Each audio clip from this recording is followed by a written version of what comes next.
Welcome to another episode of Hungry for Change, the podcast featuring prestigious minds who challenge mainstream ideas in health, science, and entrepreneurship. I'm your host, Niklas Gustafsson, and today we have an extraordinary guest whose life journey and achievements are truly inspiring. Born in South Africa, raised in Canada, and widely traveled, Eric's entrepreneurial spirit is remarkable. He is also a visionary in health and wellness. Eric's revolutionary program, WILDFIT, has transformed the lives of over 100,000 people in more than 130 countries. He recently released his book, Postdiabetic, an easy-to-follow 9-week guide to reversing prediabetes and type 2 diabetes. Prepare to be captivated, as this episode promises to challenge your views on health. Thank you so much, Eric, for joining me. Pleasure having you. It's super great to be here. Glad to be here and looking forward. First of all, what does health mean to you, Eric?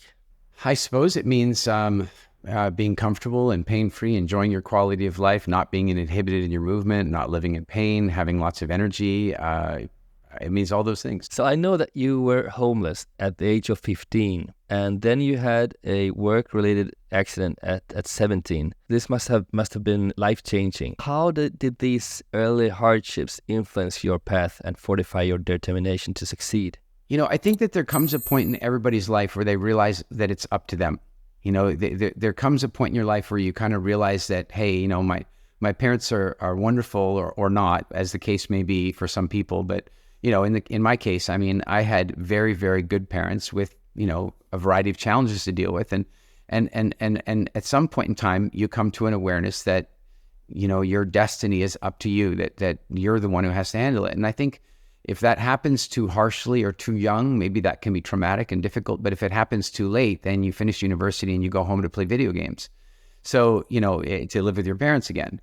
And so I think that what happened to me is, you know, one of the first sort of really difficult events for me was that when I was a very small boy, I had a babysitter that was murdered. And and the very last place she was ever supposed to have been was at our house, you know, and then she disappeared. And so, of course, it was a very present event in my life. And it taught me about immortality. For the first time, I really learned that there was this thing, this finite thing. How old were you, Eric? 5, 6, you know, something like that. And 6, I think. And it was really tough. And then directly to your question, like at 15 years old, I had a significant disagreement with my dad, which involved me basically being kicked out of the house, and off I went into the streets of Edmonton. And you know, guess what? Like, it was up to me. If I was going to eat, it was up to me. If I was going to sleep in the warm instead of in the cold, it was up to me. And I think that while I wouldn't choose those particular mechanisms for, say, my children, or why I wouldn't want to put them on any children, I do believe that we need mechanisms like that to support children in that growing up process. You know, that right now, well, in the Jewish faith, you know, you've got the bar mitzvah, bat mitzvah tradition, and having spent a lot of time with Jewish families, I really admire that tradition. I am jealous of that tradition. I believe that one of the problems that we're having in society at the moment is that we don't have a rite of passage like that. We don't have something that really turns kids into adults and really, like, basically, oh, you're 16, now you're an adult. No, there should be something. So I think that I had some harsh ones that I wouldn't necessarily recommend, but I had also really positive ones. I went to a boarding school in Western Canada, and at one point we were doing a 900-mile canoe trip through northern Canada. This is tough going, right? You know, we're in parts of Canada that very few people have ever even been. And at one stage we pass over a height of land, and that's where one river system flows to one ocean and another river system flows to another ocean. And based on the original tradition of the original settlers and the voyageurs, there was a process where you could become a voyageur. Like you've now passed this rite of passage. And we did all that and portaged the canoes. And then we went through the ceremony and we took a shot of rum and we did the whole thing. And I remember feeling like this is an important moment in my life. It's a rite of passage. And so I think rites of passage are really, really important. And sometimes they're planned, contrived, and powerful. And sometimes they just happen to you. And you just got to make the best of them. When you did that, you were like 15, 16? Yeah, it was just before. It was that happened actually before I was homeless. The boarding school process and the school trip was about a year before that, which is, by the way, partly why I had the determination to stand up to my father. We were having a very serious disagreement about my future and my destiny, and I had the fortitude to stand up for myself and say, no, not Right. not doing that. And I think it's because I had realized, hey, I'm in charge of my life and my destiny. Yeah, I like those words. Like you were saying that now it's up to me, and that's like you're growing and you're becoming an adult, and that's important that you realize that you're not a child anymore. And my son number 2 is 15 and a half now, and he's going to a Swiss boarding school in September. I think that's going to be great for him because he's gonna grow for sure. I know that you were born in South Africa, you lived in Canada, now you're living in Cabarete, Dominican Republic. How has all these different cultural experiences shaped your life and your personal growth? I think about that a lot, in terms of how people are affected, how I've been affected by travel, that sort of thing. And I think one thing that happens when people live in like their one culture and they never leave it is that they run the risk of believing that their culture is the right one, that's correct. And I think that when you start traveling, especially if you do long-term traveling or even residential traveling, where you move to places and stay for a long time or live there, you begin to recognize that, one culture is not right or wrong necessarily, that there are different ways of doing things. In one culture, if somebody hands you a gift, they expect you to open that gift immediately and express your gratitude for the gift. In another culture, they hand you the gift and you're supposed to show your patience and your respect and not open the gift until after they're gone. Now, I don't think either of these is wrong, but I think that if I grew up with only one of them, I might think the other one was wrong. And then eventually I might be strong enough in my opinions that I might be willing to fight about these opinions. And then that might drive me to support a war that might not be necessary. So I believe really that one of the ways to some kind of global reckoning and peace and rapport and connection is for people to travel, but not just to jump on a cruise ship on a vacation. It's to travel and immerse yourself in places. When I was 25, 30, I also changed from Sweden to Spain. So I know what you're talking about. It's still the same continent. It's still Europe. So the differences might not be as big as the ones that you experienced when you were younger, but still. And also, I believe that today the differences between countries are not that big as before. We live in a globalized world, and the differences are like smaller now than before. At least that's something that I experienced with Spain and Sweden. I think the countries like come closer to each other. Yeah, I think sometimes culture shock's a kind of funny thing that I think sometimes it's more severe when the countries are close to each other culturally. So, I went to go visit my brother many, many years ago. I went to go visit my brother in Japan, and I expected this incredibly heavy culture shock feeling, like it's so different. And I flew there during the Nagano Olympics. So when I got there, I fully expected there to be welcome signs in English and stuff. And I needed to get to Nagano because that's where my brother was. And I thought, well, it'll be easy. And there was not a single English sign, nobody speaking English. I had to muddle my way across the country with not even, and bear in mind, I don't say I don't really speak Swedish, but at least I can recognize the letters. Really? You can? and I don't speak very much Spanish, but if I get there, I can read the alphabet and sound things out. In Japan, it's like being on another planet. Yeah. But at the same time, because it's so different, it's, I don't know, it's like shocking in another way. But another version is that I moved to England and, the same woman at that point, the same woman was on the money. They speak basically the same language. Okay, it's pronounced a little bit differently. And you go there expecting that you're walking into this quite similar culture, similar TV, similar movies. And then that's when you realize that the cultural differences that are underneath all that, that's where real culture shock comes from. It's like culture shock doesn't come from you walk into a culture, at least not for me, that you walk into a culture that's substantially different from yours. Culture shock comes from walking into one that you assume is somewhat similar and then realizing, holy crap, it's not. So, Eric, well, moving from like childhood and your younger years, when you got older, you bought Kerner Studios, right? And you worked on iconic films like Avatar and Pirates of the Caribbean. That's impressive. How did this happen and how did this influence your innovation mindset? I think, first of all, when we say that I worked on those films, I think what we say is I owned a company that worked on those films. I am no graphic design artist or special effects technician. I had much smarter people than me doing those things. But yeah, I bought Kerner Optical, which was the original model shop from the Lucasfilm, legacy. And we did work on Avatar, Pirates of the Caribbean, Transformers, and a plethora of other films. It was a really amazing time. And yeah, it did have a big impact on the way I thought about business and the way I thought about innovation, because I was working with some of truly the most creative people that have ever been. I mean, these people were solving problems for the creative minds like McGee, George Lucas, Steven Spielberg, James Cameron, and the like.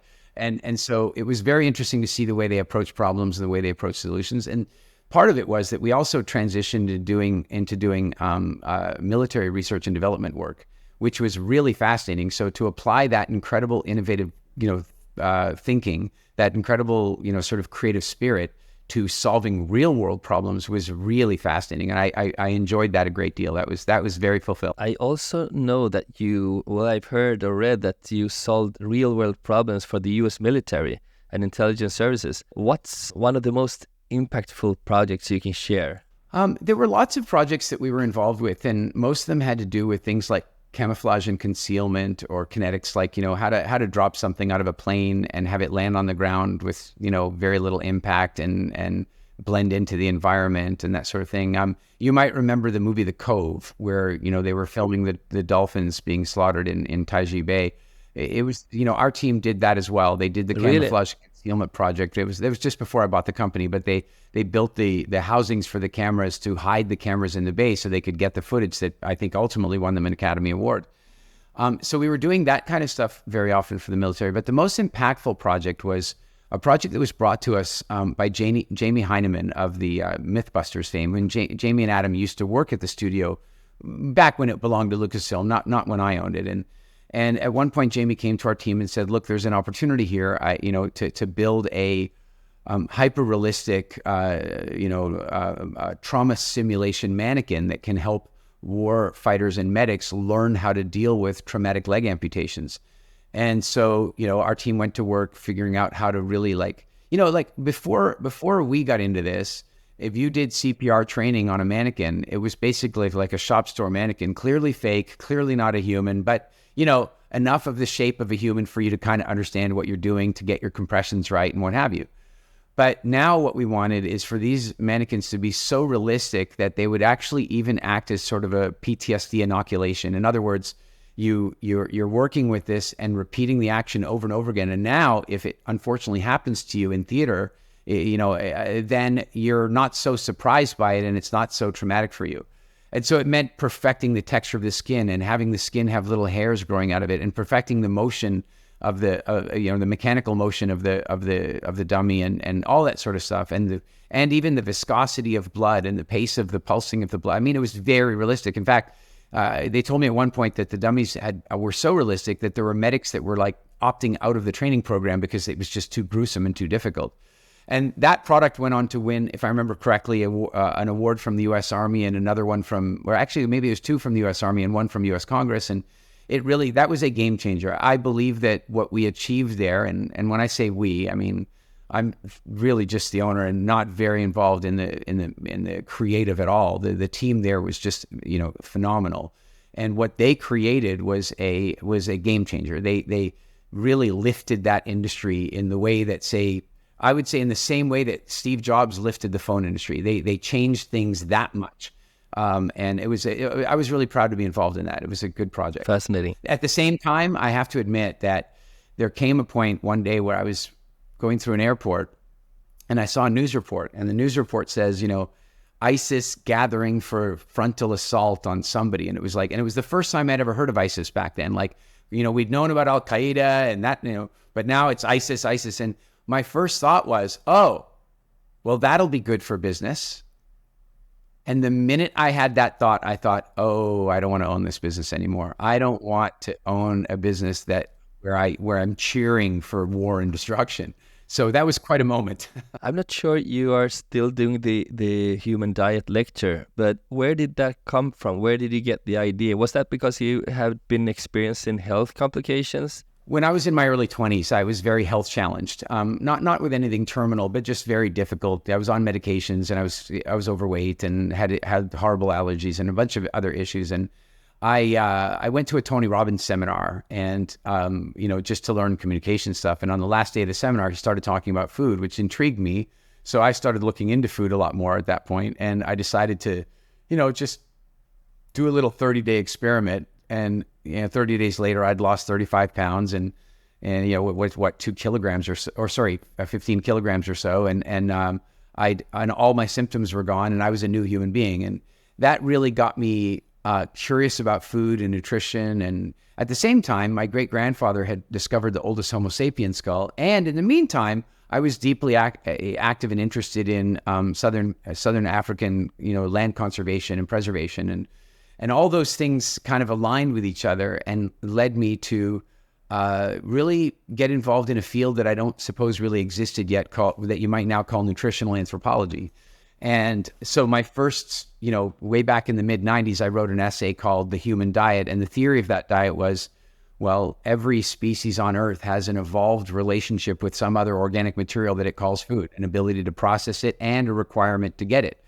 And if you put that species on its evolved diet, then it's likely to do better. And if you take it off that diet, it's likely to do worse. And so humans are in trouble because we're off our diet. And that was a hobby way back then. About 10 years ago, my business clients, I was teaching business all over the world. And about 10 years ago, my business clients started asking me for more elaboration on the concept. And that's what caused me to as a hobby, to launch WILDFIT as a 3-month coaching program to help people learn about food and change their relationship with food from a neurology perspective. And little did I know that little hobby would explode and take off. And now we've had over 100,000 people in over 100 countries do the program. We have 500 certified coaches. Like, it became a real business, which wasn't the plan, but we're quite literally saving lives and improving quality of life in a big way. So I'm very proud of it. Are you still doing that? Yeah, absolutely. So you mentioned that your great-grandfather discovered the oldest Homo sapien skull. Could you tell us more about that?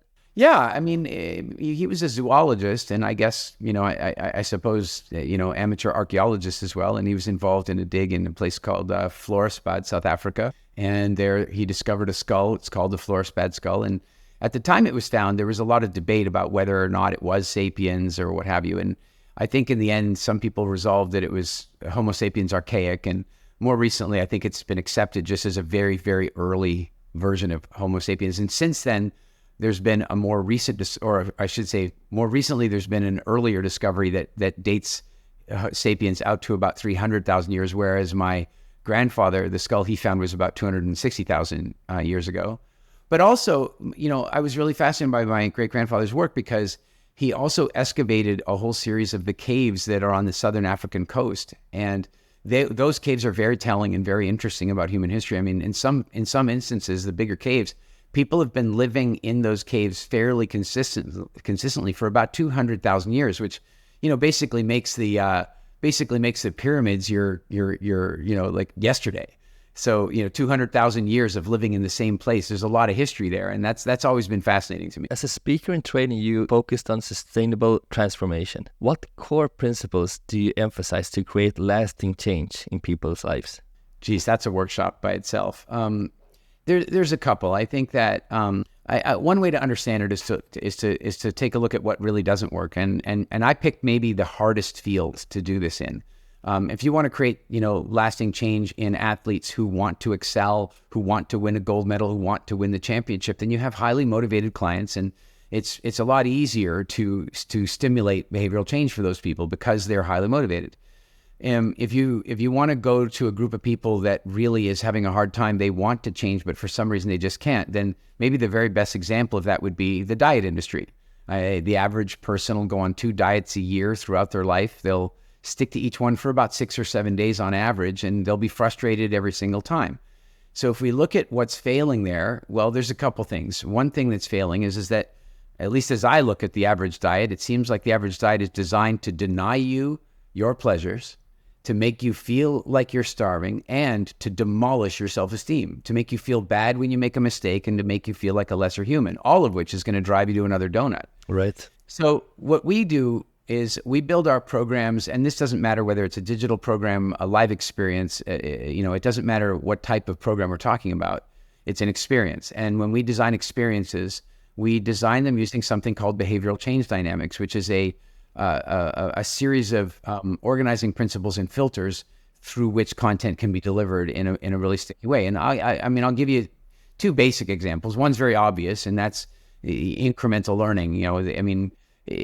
What happens very often is people go to a boot camp and they try to learn everything they need to learn in 7 days or something like that. And There are applications where that kind of thing can work, but generally speaking, it's kind of a bad idea. You're cramming, and what you'll remember after won't be so strong. And then the other version is that people hand over all, like say they have a digital training program and they go, here's the whole program. And then people just go through it fast instead of learning at a step by step. So the way most of our programs are built is that they're built on a drip-fed mechanism where you learn only what you need to learn to get through that next level, which is going to be the foundation for what you need to learn to get through the next level, and so on. And that model creates a much more a transformative and sustainable model of transformation. If you add to that compelling delivery, and that's a very important thing. Like, I mean, you need a presenter who is gregarious and charismatic and can tell stories really well and all that kind of stuff. And if you do that, then it becomes edutainment, right? It becomes an entertaining educational transformation, and that's very effective. And then another big part of it is that any training program should be, at least in my estimation, should be based on the premise of the consistent and continual growth of the student's self-esteem. And really, that's not the way our schools were designed. It's not the way most training programs are designed. It's like, and partly that's because the educators or the authors in those cases don't want to take responsibility for their material. So it's like, oh, you failed at the diet? Oh, did you now? Well, I would say nobody has ever failed at a diet. The diet failed them. And if it was constructed properly and delivered to them well, then, and it had good principles in it, which frankly many of them don't, but if they did, then they would work, right? But instead they're constructed badly and built on often bad dietary principles and then delivered badly, and that's not going to work. So I think when you combine those things together, and there's much more to it than that, but those things help a great deal. I watched one of your Mind Valley talks, and I found your explanation about the evolution gap. It was so interesting. Could you explain to our audience what that gap is, Eric? Yeah. The evolution gap it's a theory that I came up with a long time ago, and I don't know that it's particularly new theory. I may be just framing it in a little bit of a new way. I've heard other people refer to it as nature deprivation syndrome, something similar. But the basic idea is that genetic evolution is a very, very slow process. I mean, it's not something that happens in a few generations. It's a very, very long, drawn-out process. And generally speaking, species evolve in relationship to their environments, and their environments change relatively slowly. And if the environments change too quickly and they can't keep up with it, well, that's called extinction, right? It's not ideal. But in our case, some years ago, and I would argue as many as 2 million years ago, we started doing things that separated us from our environment to some degree. You can imagine that even the first moment that a chimpanzee picks up a blade of grass, licks it, sticks it into the termite mound, and pulls out the termites, they've accelerated their capacity for hunting termites faster maybe than the termites can keep up with. That might cause an imbalance. Now that's a small example, but if we go to something much bigger like fire, the minute humans had fire, everything changed. I mean, everything changed. Suddenly they felt safe at night. They could daydream. They could relax. They could stop producing cortisol all night long. It gave them time and space, and it gave them an incredibly powerful weapon for hunting and all kinds, clearing out areas. It was a big deal. And innovations like that suddenly gave humans a control over the environment that they never really had before. And we've just continued innovating, making life easier and better each step of the way. And that capacity for innovation is only accelerating now at an exponential level. And what I would argue is the minute that we started to separate ourselves from our natural environment, we opened a little gap called the evolution gap. And that the more innovation we brought to that gap, the bigger that gap gets. And that gap is where all of our disease originates or is exacerbated, all of our mental health problems, and I would argue even the majority of our social problems stem from that gap. I listened to a podcast, I think it was Paul Saladino. You were talking about you went to see the Hadzabe people. And I know that you've been there several times, right? Since 2007, something like that. Yeah, about 15 years. So, and that's a long time ago. That was when nobody actually went to see them that early. Yeah, it wasn't very common back then. Right. So how has these experiences influenced your views on health and human behavior? I mean, we could do a 3-hour Joe Rogan discussion about, 15 years of, it's a big conversation. I'll start with this, that, I have been visiting them for some 15 years, and I've done everything from the kind of visit that we did with Paul Saladino. We did that some years ago, and it was like we go in for the day, for the afternoon, and go back and visit them the next day. And it's a very sort of light introduction to their lifestyle. But I've also done embedded stays where I've stayed with them for up to 2 weeks and, lived with them and hunted with them and eaten what they eat and really immersed myself in their culture. So I've had a variety of experiences with them. In fact, just this last November, we were there, and you can see the bow on the wall behind me. That's the second bow that they've gifted me over the years. But that bow they gifted me as part of a ceremony where they invited me to become an honorary member of the tribe. And that was, I still can't. Impressive. That's pretty cool, and yeah, it is. But in terms of lessons, I mean, it's endless. One of my favorite ways to talk about the lessons there goes like this. My guide, one of my guides, my favorite guide, his name is Gasper. He's a great guy. And he came out he's been on most of the trips that I've done with the Hadzabe, except for the very early ones. And he came out, and on one of the trips, he says to me, we're sitting around the fire with the Hadzabe people, and he says, Eric, it's very, when people do come here, they don't come back. They come here, they get their, they take a picture, they get their moment, and then they're gone. But you just keep coming back. What's going on? In the meantime, over the years, they've become a tourist attraction. So you can look all over Instagram. I was with the Hadzabe for the afternoon, and that's why they call them the bird hunters, because when they're giving a tour like to the average tourist that's shown up there, the average tourist doesn't understand hunting, doesn't understand, and probably can't even handle the miles involved in hunting. So they don't get to see a real hunt. They go out and hunt birds, and they do hunt birds. Don't get me wrong. I have been with them. We've killed hyena, bush pigs, warthogs, antelope, a variety of other, like they're serious hunters.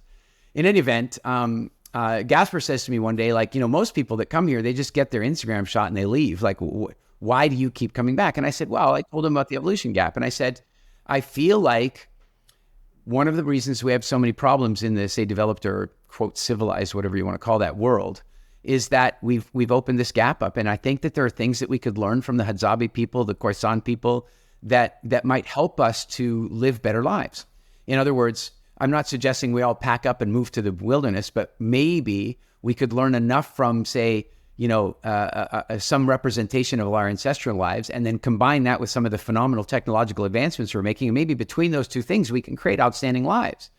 And I said, for example, right now, it doesn't seem to be working. I mean, we live in the safest times in the history of ever, with the higher food security than we've ever had, higher personal security than we've ever had, hot and cold running water, toilet paper. I mean, it's the best time on earth to have been born, no question about that.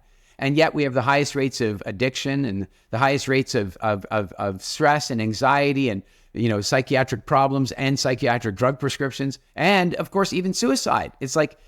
Why are people so, maybe humans don't like it easier.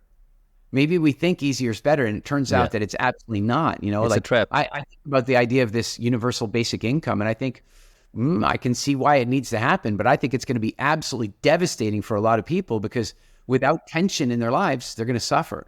So I explained this to him, but then I said, let me give you a very basic example. Let's talk about food. Look at the way they eat. Look at their bodies. Look at their musculature. I mean, they're doing pretty well. Look at the way people eat in the rest of Tanzania, or the world for that matter. And he goes, so you think if we ate more like the Bushmen, that we'd probably be healthier? And I go, well, yeah, that's maybe an extreme version. We can't eat exactly like that, but if we were to learn from it. Now, Nicholas, about 5 years later, I'm back in Tanzania, and Gasper says to me, hey, Eric, we got to go visit my school. And what do you mean school? He goes, I built a school. And I'm like, I've been to Africa. I've been to Tanzania particularly many times. I've climbed Kilimanjaro 7 times. Every porter, every guide has an orphanage or a school. They're just trying to raise money. Half of them are lying, right? It's just that they've learned that that's the pitch, right? That's how you get the bigger tips. So I'm kind of a bit jaded at this point. I'm embarrassed to say, and Gasper keeps trying to get me to go to his school. And I'm like, I don't have time. I've been to lots of them already. I've built a few. Like, no. Then one day I'm looking at our travel itinerary, and I look and I notice there's like a 5-hour gap in the itinerary. I go, Gasper, it doesn't take this long to drive to Ngorongoro. We have this big gap. And he goes, oh my, you're right. I guess we'll have to stop off at my school for lunch. So he got me, right? So we drive up to his school. It's on the foothills of Mount Meru. It is so beautiful. Banana fields on the other side, natural forest above it. I mean, it's the dream school for these kids. But the big thing is I noticed that the kids look amazing. I mean, they're healthy. I've been to many schools in Tanzania. The kids are not looking good. They're largely eating ugali, which is like cornmeal, wheat meal, maize meal, whatever. And these kids, and I go, Gasper, your kids look amazing. What's going on here? And he goes, you don't remember? Remember what? And he goes, you and I, all those years ago, were sitting by the fire, and you told me about this gap, and that if we were a little bit more like the Hadzabe people, that we could possibly be healthier. And so I looked at what we normally feed kids at school, and I realized it's totally wrong. So these kids, they get meat, they get fruits, they get vegetables. That's why they look like this. And I would say that little story is a small fractal of of the opportunity that exists for us by examining our ancestral lifestyles, understanding our digestive systems, understanding our instincts, understanding our neurotransmitters, our family and social structures, realizing why they've been stretched, and then trying to repair it. Yeah, and actually, I've been listening to several of your podcasts, so that's why I heard these stories. And when you talked about you had some kind of, they were hunting some kind of pig, and then they did like a huge barbecue. They just threw the pig on the fire. Yeah, it is very interesting to watch the way that happens when they're hunting. Again, one of the things that happens with the Hadzabe people is if you were to go look them up, or you were to ask ChatGTP about them, it would tell you, oh, the Hadzabe people are a plant-based hunter-gatherer tribe. Like, the only way that they're plant-based is that the animals they hunt eat plants.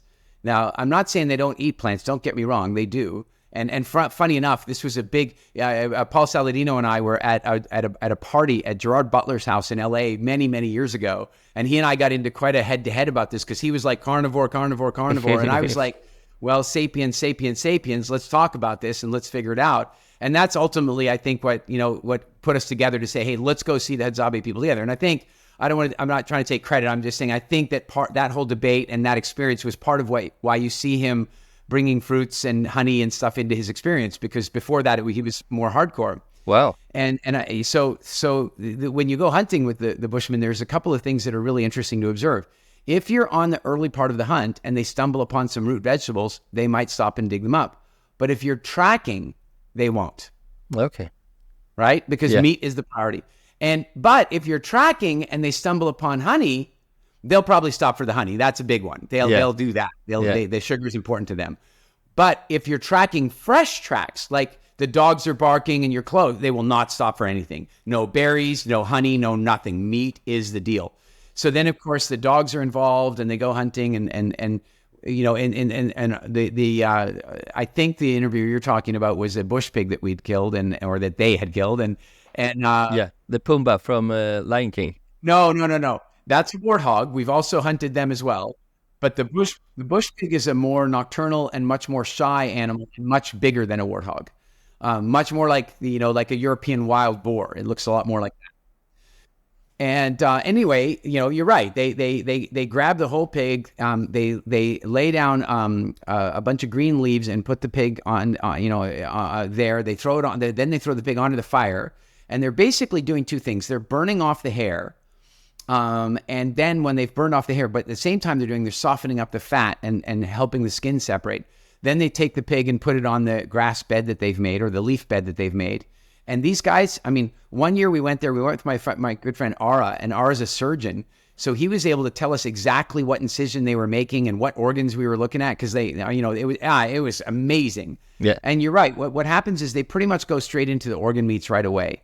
I know that, some people want to romanticize that notion and go, oh, look, they know that the organ meats are full of nutrition. Rubbish. How would they know that? Did they do a nutrition course online? Did somebody no, they don't know that. What they know is only two things: that organ meats spoil very quickly. So three things: organ meats spoil very quickly. They're very small, and so not really practical to carry back to camp comparatively. And they feel good when they eat them. That's it. That's what they know. And so they go to the organ meats. Then they break the ribs off and plant the ribs like in a fence around the fire and cook them like that. And we eat those. But then we don't eat the back meat, the legs, the neck. We don't eat any of that. Why not? Because those are economically worth carrying back to camp to share with the women, the children, and to trade with. Whereas the ribs, the bone to meat ratio is so low that it just is not worth carrying them back. And so we just eat them there. And I'm going to tell you, that's the best meat I've ever had. No salt, no barbecue sauce, no flavoring of any kind, just wonderfully flavored right there off the fire. Wow. Don't they use salt at all? If they get it, they'll use it. If the missionaries or tourists or what have you give them salt, they like it and they'll use it. But unnecessary in that situation. I did one meal with them where we had like hornbill, which is Zazu. Since we've talked about the Lion King, Zazu from the Lion King, and they killed a hornbill and took the eggs and made like a sort of birdie broth, and they added salt to that, and the salt made the difference, I can say. Eric, you've talked about an instinct mismatch with the way we live today. Can you go a little deeper into what that means? Okay, well, if we think what instincts are, I would argue that some instincts are hard-coded, right? They're built into us. And then other ones are probably, learned and socially conditioned, developed, and what have you. So if we look at like hard-coded instincts, one hard-coded instinct is the craving for sweet things. That's a hard-coded instinct, and it probably evolved as a result of the fact that the people that ate more fruit and root vegetables in the autumn season fattened up a little bit better so that they could survive the drought that was coming. And so having a predilection for sweet stuff would drive you to eat more of those things. And so that instinct was very, very useful in sub-Saharan Africa for 99% of our development as a species. That same instinct in a world today where unscrupulous companies, some of which might be based in Atlanta, Georgia, are manipulating our taste buds and manipulating our access to sweet. Now food manufacturers are taking advantage of that instinct, and of course causing devastating results. So there's countless examples of that, but let's go with one more, and it has to do with the fight-flight response. When you talk about the fight-flight-freeze response, that was a very useful thing to develop when you were facing, say, an enemy tribe or a wild animal or something like that. You're in a frightening situation. It's happened to me, walking along, drop into a dry riverbed, and sitting right there under the trees are 14 lions, and you're not in a car. And I'll tell you right now, you start producing adrenaline and cortisol. Why? And your heart starts to pound, and your vision starts to narrow in, and you're only paying attention to what's in front of you. And all of that is really, really useful. It's making you stronger. It's making you faster. It's making you a little bit stupid because you're only focused on what's in front of you. But all of that is really useful relative to that situation. Not so useful when you get pulled over by the police. And all those same reactions and instincts are counterproductive. You've been talking about the food pyramid. You mentioned that it was funded and that the creator actually warned about the effects it could lead to. Could you share with us how this happened? Well, if I remember correctly, the woman who sort of spearheaded that project, I think it was Louise Light, I think, just off the top of my head, I think. And she created this food pyramid, which was, going to be a major change in U.S. and as a result, North American food policy, probably moving us away from the very disastrous 4 food groups system that most of us grew up with through the 70s, say. And so she created this food pyramid, and then she handed it over to the government and said, look, this is what we got to recommend to people. And then the government decided, well, we should probably talk to the food manufacturers to see how they feel about this. And they handed the food pyramid to them. And I gather it took about 10 years for them to negotiate and try to figure it out and what have you. And of course, none of them were negotiating based on the ideal nutritional profile for a human being. They were all just trying to get their share of the revenue, their share of the annual American budget. And so by the time they published the food pyramid, it was actually upside down from what she had said, like quite literally upside down.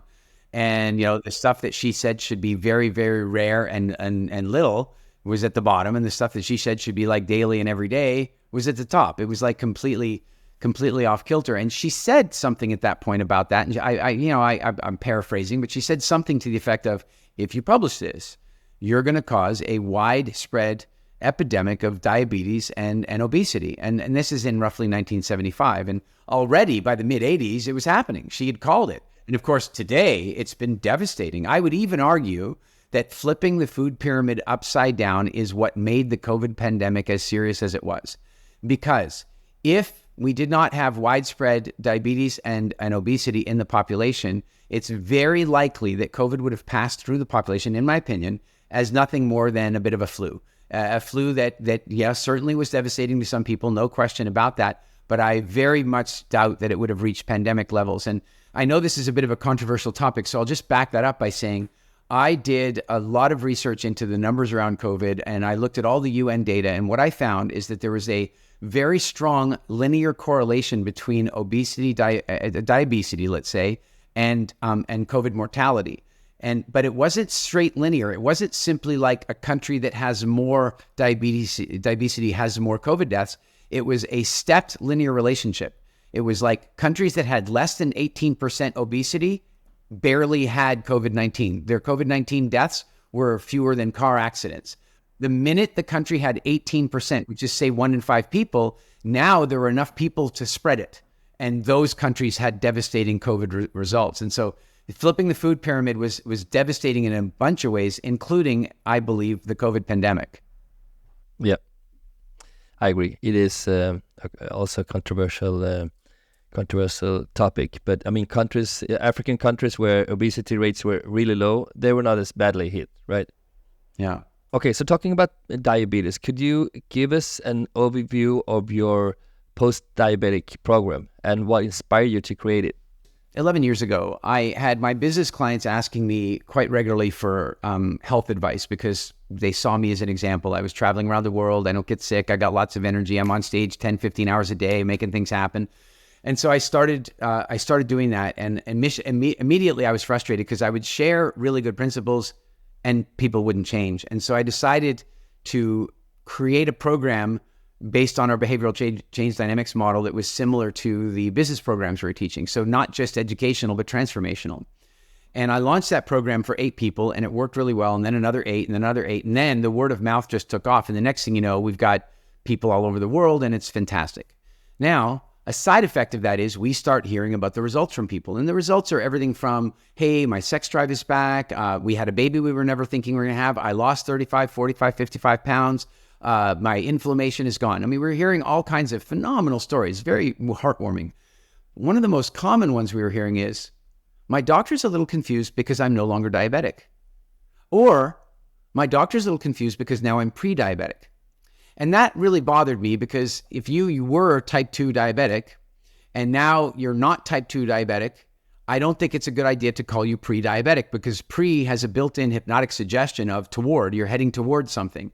Also, though, on a more direct level, if somebody is formerly diabetic and they've recovered sufficiently that their numbers are similar to a pre-diabetic, but they are trending in the other direction, they should receive different medical advice.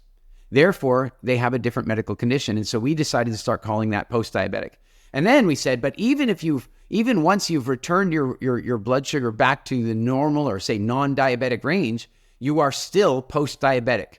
Because we're not talking about a cure, we're talking about a reversal. And if you ever were type 2 diabetic, then you've shown a predisposition for developing the condition if you aren't very careful. And so when we help somebody reverse their type 2 diabetes, the minute they've recovered to the point of pre-diabetes, we consider that post-diabetic, and they stay post-diabetic basically for the rest of their lives, which as a reminder of stay on track. It's not about rigidity, it's just reminding them that, hey, there are certain things that get you in trouble and certain things that don't. Okay. So, that, and then actually where the book came from is really fascinating. The book came from, a guy, I show up one morning and have a Zoom meeting with somebody I don't know, and his name is Ruben Ruiz, and he starts telling me his story. And he says, well, about 3 months ago, I was in a car accident. I was so tired. I stopped off at Starbucks. I picked up a coffee and I still fell asleep. And that happened again that week. So 2 car accidents in a week. But then he says, listen, I was 40 pounds overweight. I was type 2 diabetic. I was hypertensive and I was on 10 prescription medications. And then he says, and the really hard part about all this is that I'm a doctor.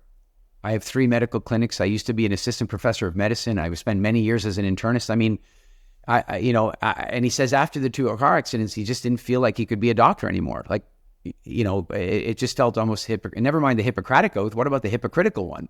And so but then he went online and he found one of our programs and he did it. And 90 days later, he'd lost 40 pounds. He was no longer type 2 diabetic. He was no longer hypertensive and he was off 9 of his 10 prescription medications. It took a few months to get off that 10th medication. And so then he contacted me and said, we have to get this message out to the world.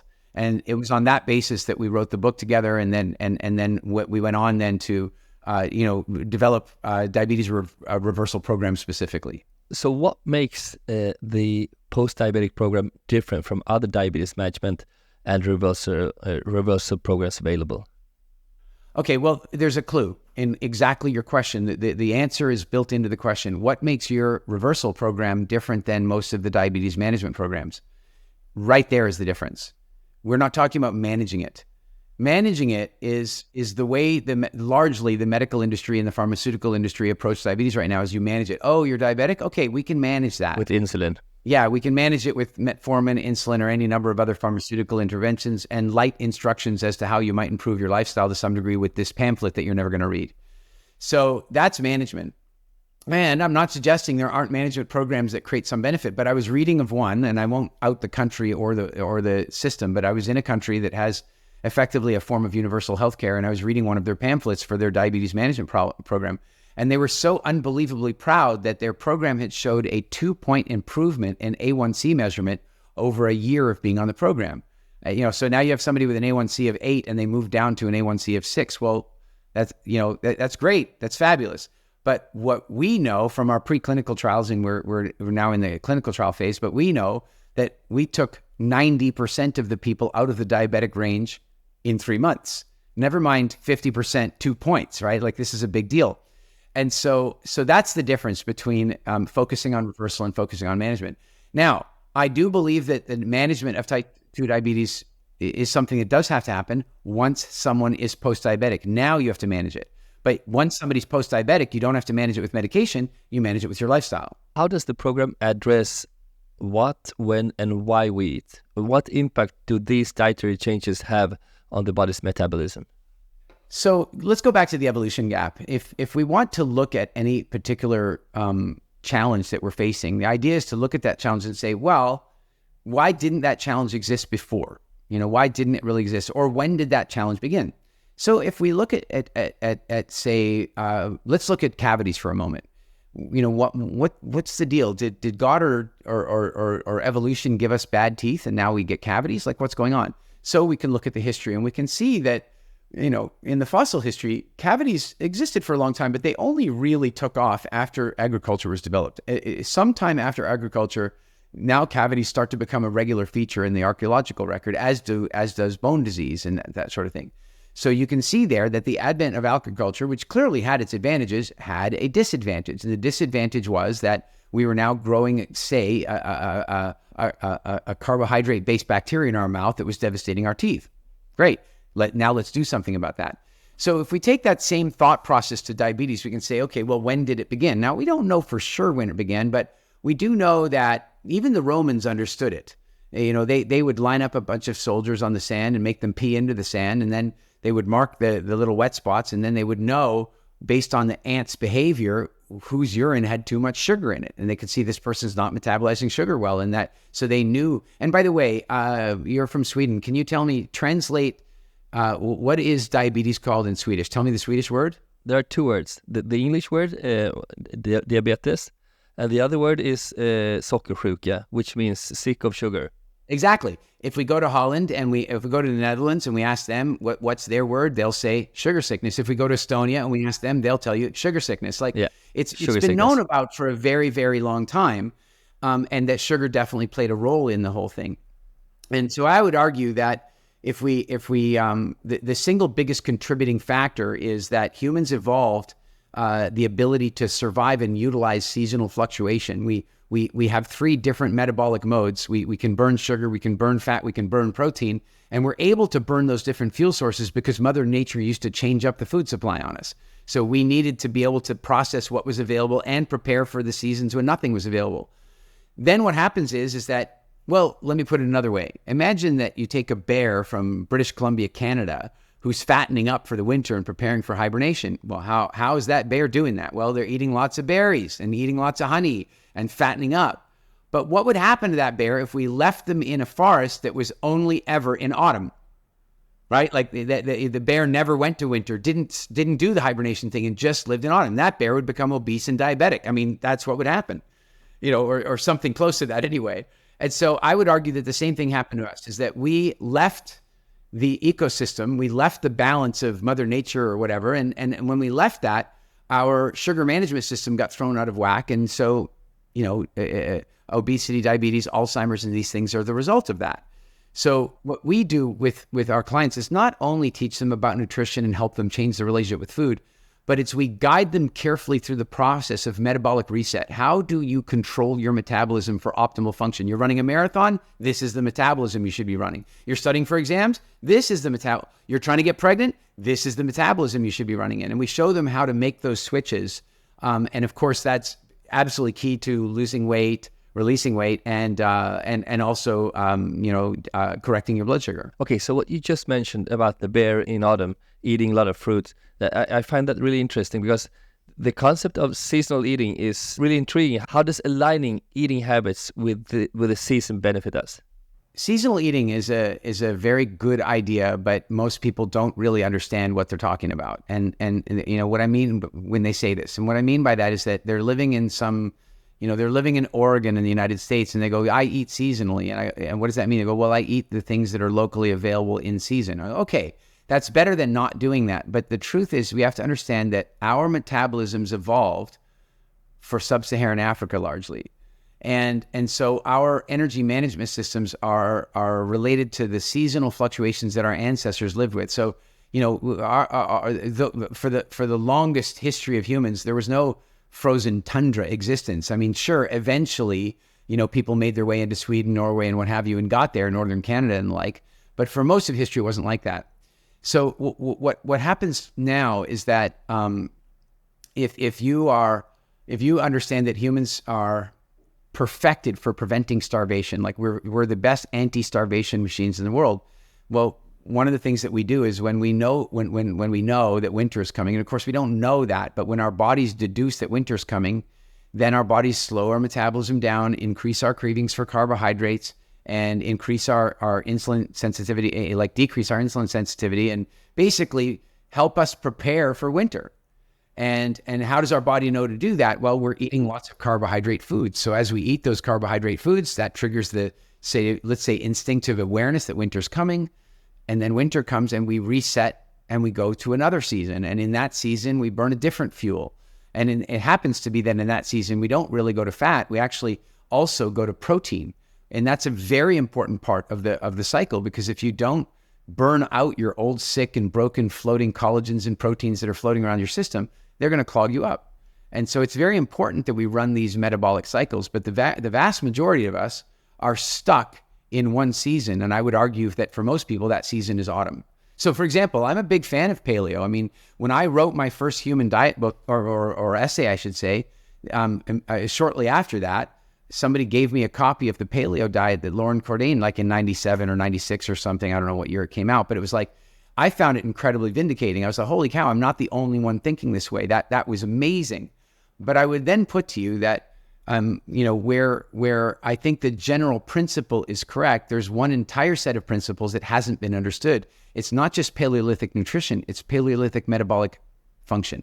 It's surprising to hear that type 2 diabetes is often treated as a lifelong condition. I mean, for profit reasons. Could you share more about this and how you came to this conclusion? Well, I think we should just be careful about that. I mean, I'm not suggesting that there's one single evil person working at some pharmaceutical company with the intention of dragging diabetes out to increase profitability. What I'm suggesting is there's a set of convergent goals and convergent values that are creating that problem. So, on one level, sure, I think there are some organizations around the world that purport to be, there for the fight against diabetes. But the truth of the matter is their entire organization is dependent upon money from drug companies. So I'm not so sure that their advice is impartial. In fact, especially when I see them recommending that you can have one muffin a day. Well, I imagine that by getting their diabetic clients to eat one muffin a day, they're increasing the consumption of insulin by a pretty substantial amount. And that's a pretty profitable endeavor. So yeah, there may be that type of thing going on, the conspiracy theory such, but I think there's an even bigger problem. And that is that the average consumer wants a shortcut. The average consumer just, they just want the quick fix. And so if they have a choice, and the one choice is, and it doesn't have to be this way, by the way, but the one choice is give up all of your favorite stuff forever, or take this shot whenever you need to. Well, they're just going to take the shot, especially when nobody tells them that type 2 diabetes is the number one risk factor for cancer, for heart disease. It likely means losing your eyesight. It means losing a leg or a hand to amputation. Like, it's a devastating condition. And so they go, nobody tells them that. So they're like, I'll just take the medication. So I think that that's really where the problem exists, is that many doctors know that with some level of lifestyle revision, their clients could improve the condition dramatically. But they've just gotten tired of saying, look, if it's falling on deaf ears, you're going to stop saying it. So that's, I think, the bigger problem than the potential nefarious behavior of pharmaceutical companies. What strategies would you recommend for maintaining a healthy lifestyle and preventing the recurrence of type 2 diabetes? Well, I look at it like this. If you're gonna take your car on a major trip, you're in Spain and you want to drive back and go to Stockholm, it's quite a drive, right? You're going to want to make sure that the car is in good shape. Check the tires, make sure the pressure's good, the tread is good, check the brake fluid, gas, make sure you've got antifreeze and windshield washer fluid. You're going to want to make sure the car's in good shape. So the way you're going to do that is make sure that the car's needs are getting met, right? And then as you drive, you're going to keep giving it gas because it needs that Okay, so if we use that sort of general idea, your body and my body and every body around the planet has fundamental needs. And I think that if everybody were to take a pause and stop giving up their favorite things and stop, restricting themselves and torturing themselves, and all they did was focus on meeting the core needs of their body, then I believe that they'd find that they had a great deal more energy, that their immune system functioned better, that they'd be happier, that their moods would be stabilized, they'd live longer, and they would be sick less often. So those needs, fresh air and deep breathing. If you take care of breathing good quality air on a daily basis, that's going to do you wonders. I think that it also requires sunlight. You need a certain amount of sunlight. When you're now in Spain, you're getting enough, and you're in Sweden, I'd argue you weren't. And look at the vitamin D situations they've got in Sweden. It's pretty bad.